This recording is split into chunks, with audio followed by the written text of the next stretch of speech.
So I'm back, and it's been a while since I last vlogged, and I just wanted to share like an update on how things have been going, and it's been a journey so far.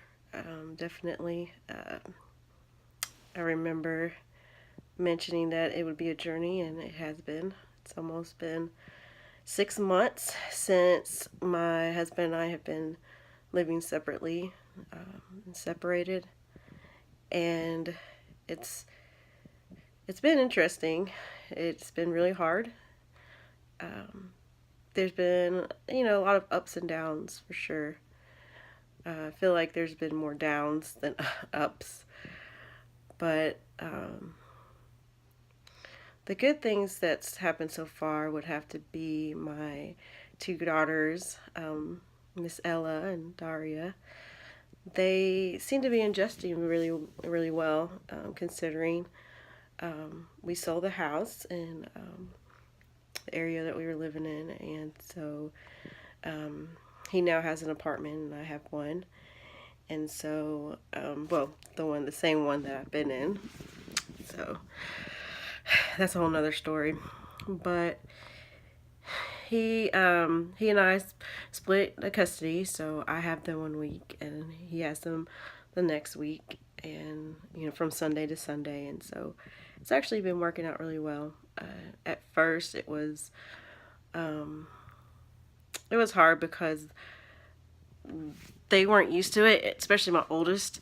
So she didn't understand quite when I was leaving, or anytime I would leave. She would get anxious and worry that I wasn't coming back. But now she knows I'm coming back, and so they're used to he and I sharing, like, coming back and forth between the both of us. And so that has been, I think that has been like the best thing, because it's already hard, and that has been like one of the good things, and that we've been able to co-parent pretty well and be on the same page for the most part. And so, having said that, I've decided to actually move back home, to the Atlanta area, which is where I grew up, in Marietta.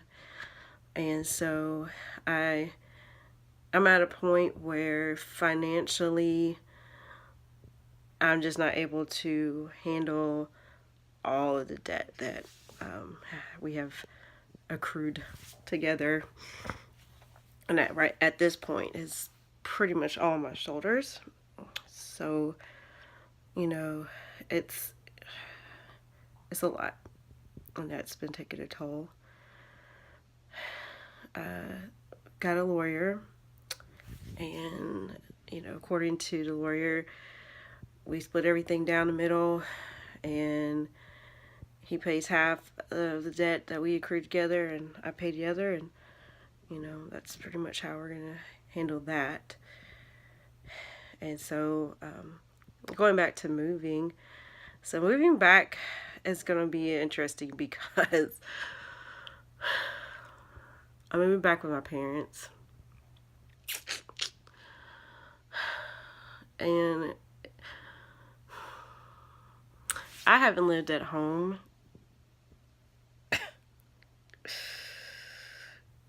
since I was 18 years old. 20 years. Wow. And I went to move to go to college in Tennessee. I never came back.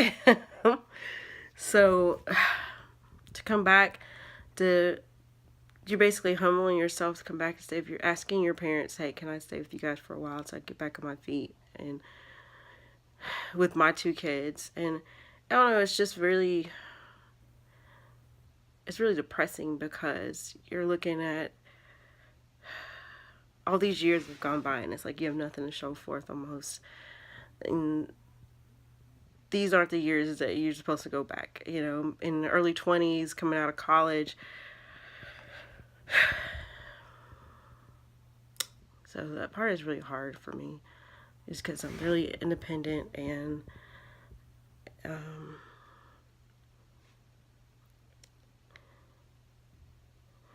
it's just, it's a hard pill to swallow. So I'm looking for jobs in the area, teaching, and so hopefully something will come up. I love the school that I'm at, and it was really hard telling the principal that I was going to be headed back to moving my parents, because they've been so supportive the whole time, and he understood. He just, he said, if you change your mind, let me know. And so it's hard because I know what it's like to work in a hospital and working environment where people don't get along, and it's it's the worst. It's already stressful working with kids that are spoiled, and so,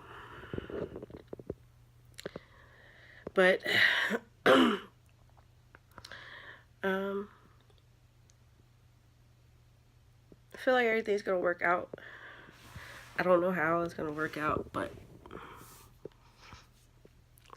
it just has to. So it's just been, I lost my uncle this morning. Um,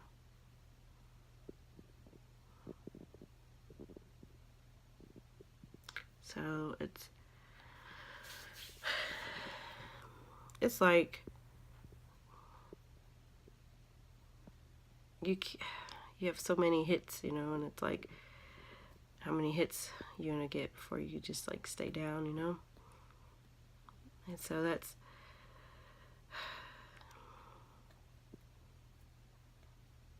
hard. Just so many things, So it's like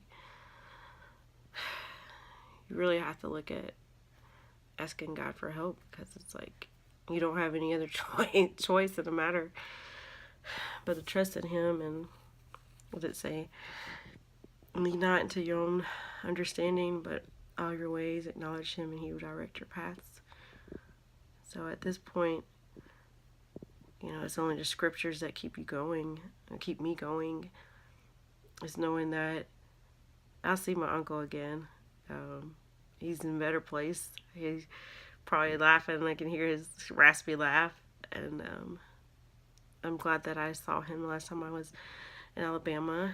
And he was smiling. He was, and himself. And I told him I loved him, and he told me he loved me. So I'm at peace with the whole thing, as far as knowing that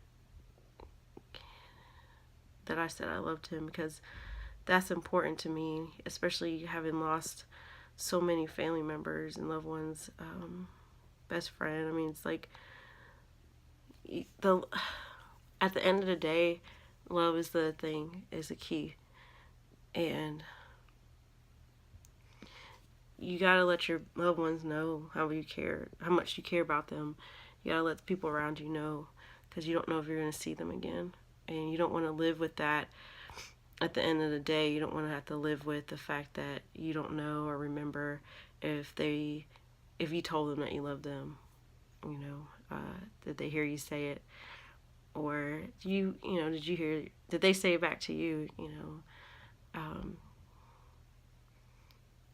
I was just telling my friend tonight, in regards to marriage, that just because you love each other doesn't mean you should get married. And it's truth. It's not like the fairy tales, like you grow up watching and you see. I mean, me, The Little Mermaid was everything to me, and Beauty and the Beast, two of my favorite movies. And it's just like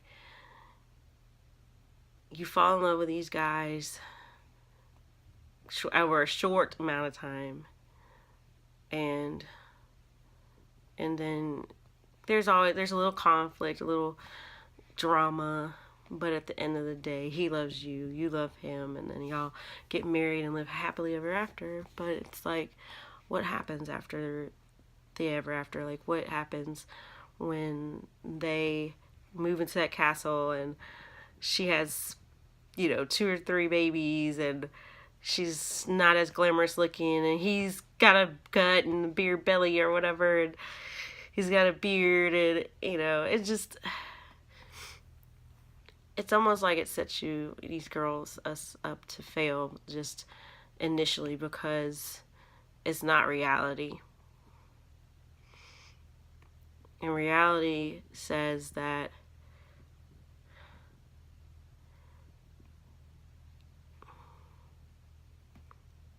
I don't know, like,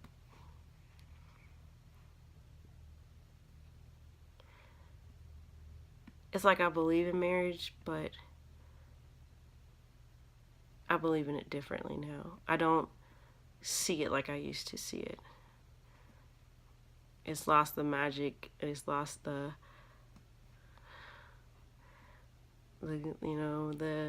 shininess and glitter.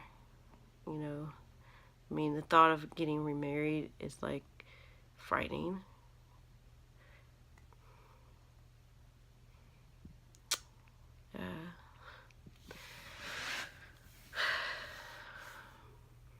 Because I know what's all involved now. And it's just not something you go into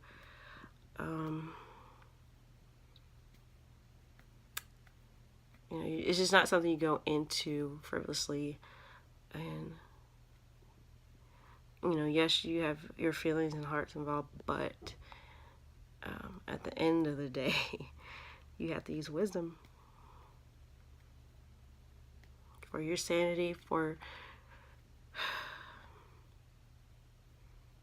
your well-being, just state of being, your mind, state of mind. You just gotta use wisdom.